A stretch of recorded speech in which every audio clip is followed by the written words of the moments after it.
आचार्य परमेश्वरी के विशेष अलग से 8 गुण होते हैं। उसमें दूरदर्शी नाम का गुण होता है, दूरदर्शी। और दूरदर्शी गुण क्या कहता है? यदि आपने अखिलेश भाई ने यहाँ पर ये भवन बनाया है तो दूरदर्शी गुण क्या कहेगा कि आज यहाँ पर हम 50 लोग हैं, तो 50 लोग हैं यहाँ पर, तो 50 लोगों की दृष्टि से भवन नहीं बनना चाहिए, कम से कम मेरे मित्र 1000 लोगों की दृष्टि से भवन बनना चाहिए। 50 आप हो ना, हमारे संबंधी आ गए और भक्त आ गए, उन्हें कहाँ बिठाओगे? यदि प्रियंका जी मेरा के घर में 1 वर्ष में 1 बोरा गेहूं का समाप्त होता है, तो यदि समझदार है उसको 1 बोरा नहीं रखना चाहिए, उसको 3 बोरा रखना चाहिए। और जिन देशों में ये व्यवस्था करने की शैली नहीं थी वे रो गए, धनपति देश रो गए। भारत तब भी मुस्कुरा रहा है, क्यों?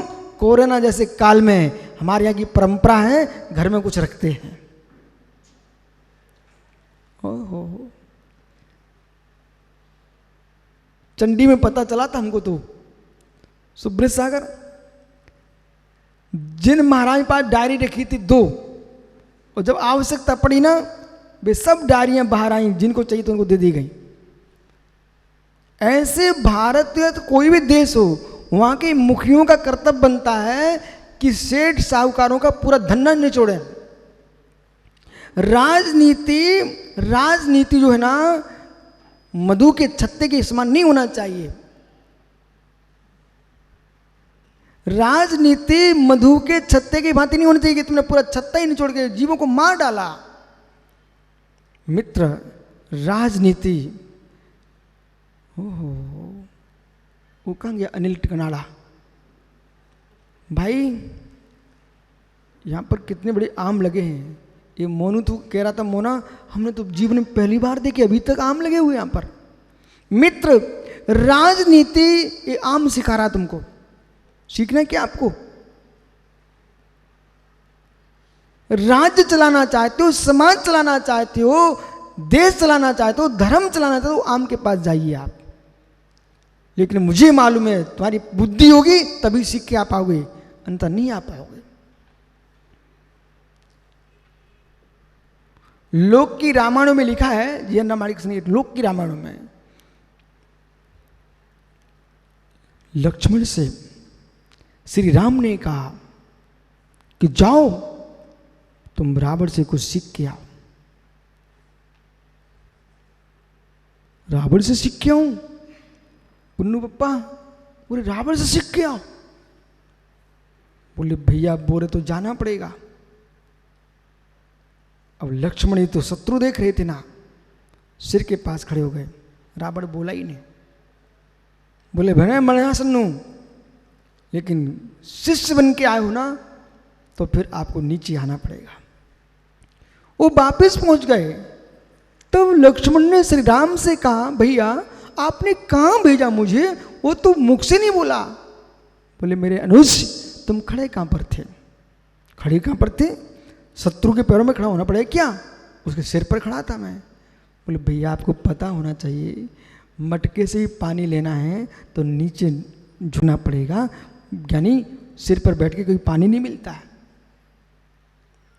ओहो,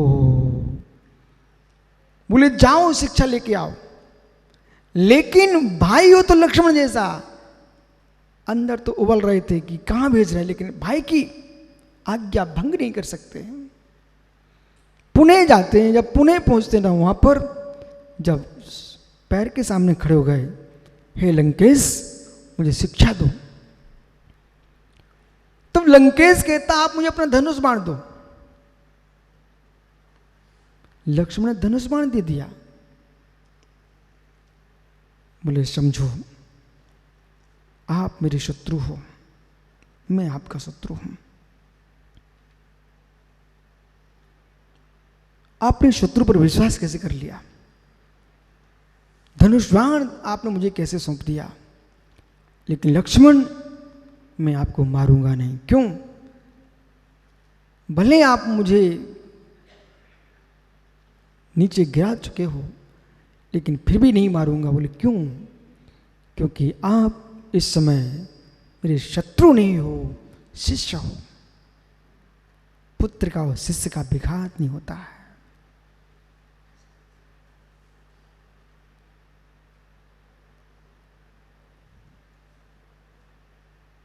कभी किसी पर विश्वास नहीं करना लक्ष्मण। रावण अंतिम श्वास में नीति सिखा रहा था।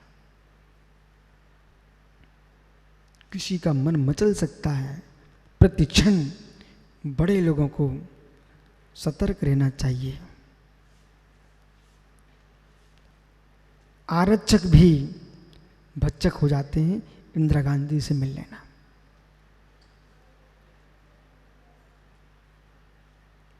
अनिल, चाहे समय साथ सुनाऊं, चाहे प्रवचन साथ सुनाऊं, नीति की बात करूं, चाहे वर्तमान युग सुनाऊं, फिर भी आप लोग शांत एकदम, क्या हो जाता आप सबको?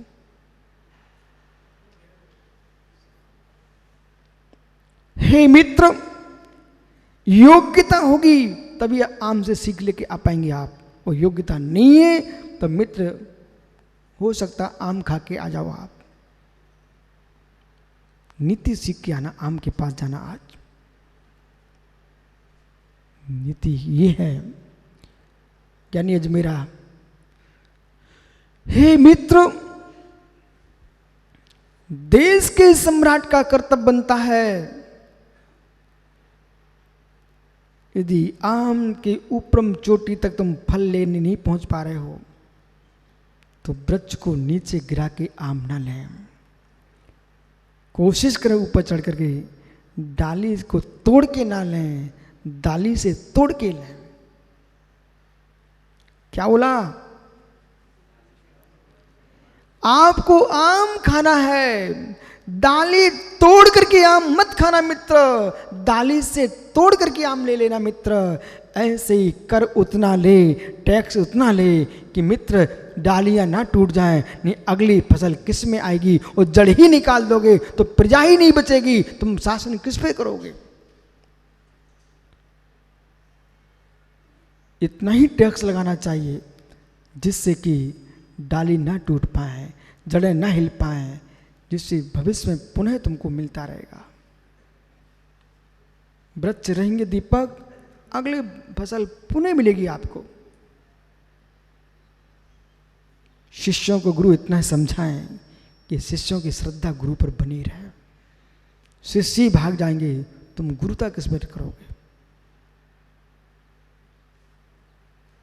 अब मोना फिर पूछेगा, अभी शाम ऊपर पूछ रहा था कहां सीख के आए हो? मित्र, मित्र अभ्यास वो अनुभव, गुरु उपदेश। अभ्यास, अनुभव, गुरु उपदेश, ये तीन जब तक नहीं है तुम सफल नहीं हो सकते। अभ्यास होना चाहिए, गुरु का उपदेश होना चाहिए और जीवन के अनुभव होना चाहिए। बराबर? तो जीवन जीना चाहते हो तो आम के वृक्ष के फल तो ले लेना, वृक्ष की शाखाएं मत तोड़ना। ओहो, यदि संदीप तुम मुनिराज बन गए तो मैं आपसे ये शिक्षा दूंगा आपको, बेटा यदि अखिलेश खड़ा हुआ प्रगान कर रहा है बबलू टीकमगढ़, मित्र शांति से आहार तो कराना, पर उसकी श्रद्धा को तोड़ के मत आना। अनिल, आज आपको अच्छा लगता है कि हमारे लिए महाराज जी धन इकट्ठा करा देंगे, पर विश्वास रखना वे ही आपको कुछ दिन बाद ऐसे लगेंगे, क्योंकि आपको तो उनसे प्रयोजन था, सो आप उनके पीछे लगे रहे, पर हजारों की श्रद्धा उनसे दूर हो चुकी है, अभी हजारों के नहीं बचे। एक प्रश्न करूं आपसे, उत्तर दोगे? ठीक, अगले स्वयं से प्रश्न करते हैं।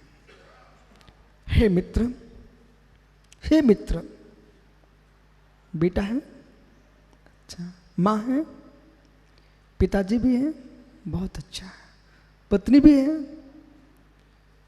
और अच्छी बात है। अनिल भाई, अनिल भाई, कहूं, जब तू सासू की बेटी घर में लेके आया, तेरी मां के दुलार में अंतर आया है। ये किसी से कहना मत, अनुभव करना, विश्वास करना। जब तुझे भोजन की इच्छा होती तो मां परोसती थी। जब से सासू की बेटी घर में आई है तो मां क्या सोचती है, बहू खिला देगी ना, ये बराबर है कि नहीं? हाँ, तो कहना तो पड़ेगा। बोले महाराज जी यहाँ कौन भैया ना करे भैया, लेकिन आपकी पत्नी का प्रेम बहुत आपके ऊपर था, पर जिस दिन बेटा हुआ उसके राग में अंतर आया है। वो मुझे मालूम, तुम दोनों बताओगे नहीं, ये हृदय की बात है। बोले कैसा? जो पत्नी आपको दूर सुरक्षित रखती थी, वो आपसे सुरक्षित बच्चे को रखती है। सही कह रहा हूं? हे ज्ञानी, जिस दिन पोता हो जाएगा, हो गया, फिर देखना आप, उसको अपने बेटे के प्रति भी दुलार में कमी आई है। अब गोदी में पोते को खिलाने लग गई है।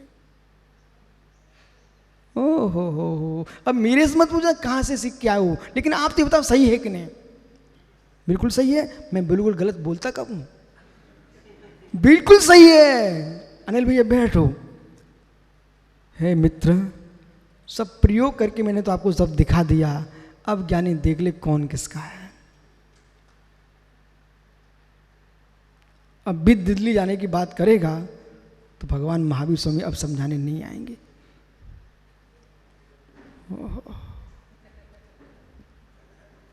हे जीव, यहां क्या कह रहे हैं? ये तो तू यूं सोचता है मैं दूसरे को मारता हूं, वहां स्वयं को ही मार रहे हो।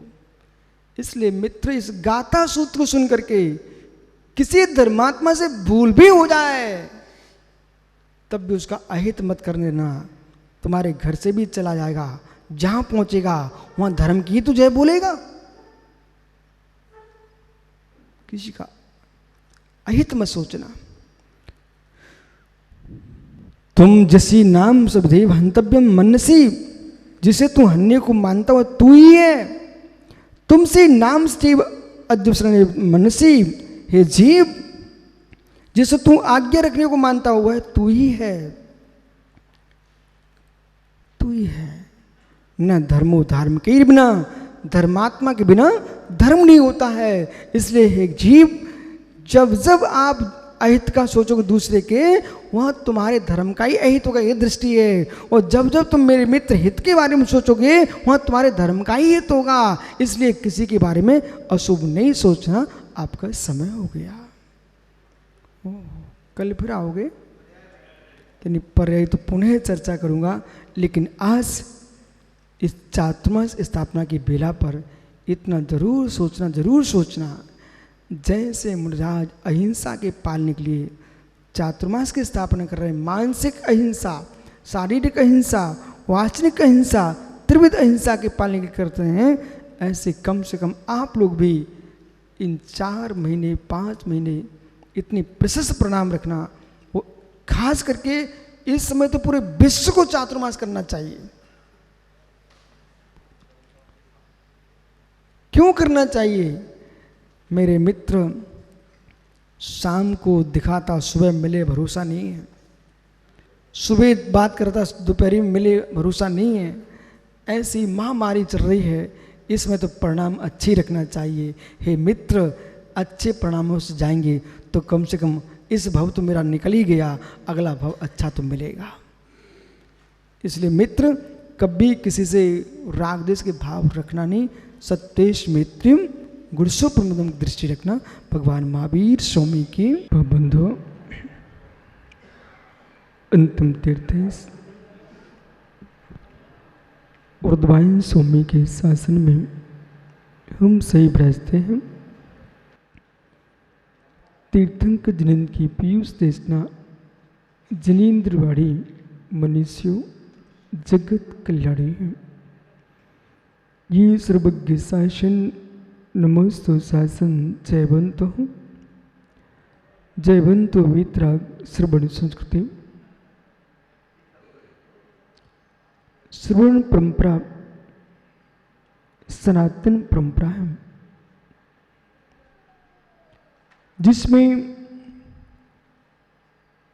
हर युग में जब जब संसार में अज्ञान का तिमिर व्याप्त होता है और लोग धर्म से विमुख होने लगते हैं, तब तीर्थंकर भगवान का जन्म होता है। आविर्भाव ध्रुवभाव ये श्रवण संस्कृति का सिद्धांत नहीं है। कोई आत्मा परमात्मा पद को प्राप्त करने के लिए नियत हो, ऐसा नियत नहीं है। वही आत्मा परमात्मा होगी, यह भी नियत नहीं है। एक ईश्वरत्व को जैन दर्शन स्वीकार नहीं करता। सत्य यह है कि एक ईश्वर मात्र होता नहीं है, यही सत्य है। यदि एक ईश्वर मात्र होता है, जगत में जितने साधु महात्मा बढ़ रहे हैं, इनका उद्देश्य क्या?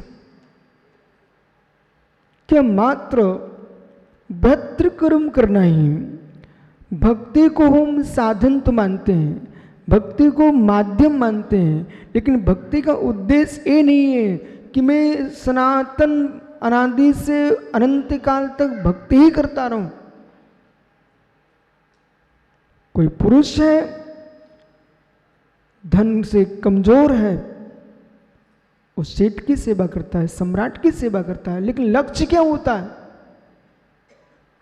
सेवा करता रहूं, ये लक्ष्य नहीं है। भविष्य में स्वयं सम्राट बनूंगा, लक्ष्य है।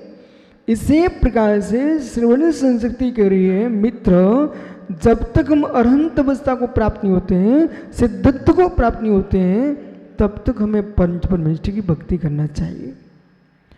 पर भक्ति का उद्देश्य, हे प्रभु, मैं भव भव धारण करता रहूं और भक्त ही बनता रहूं, ये स्वीकार नहीं है।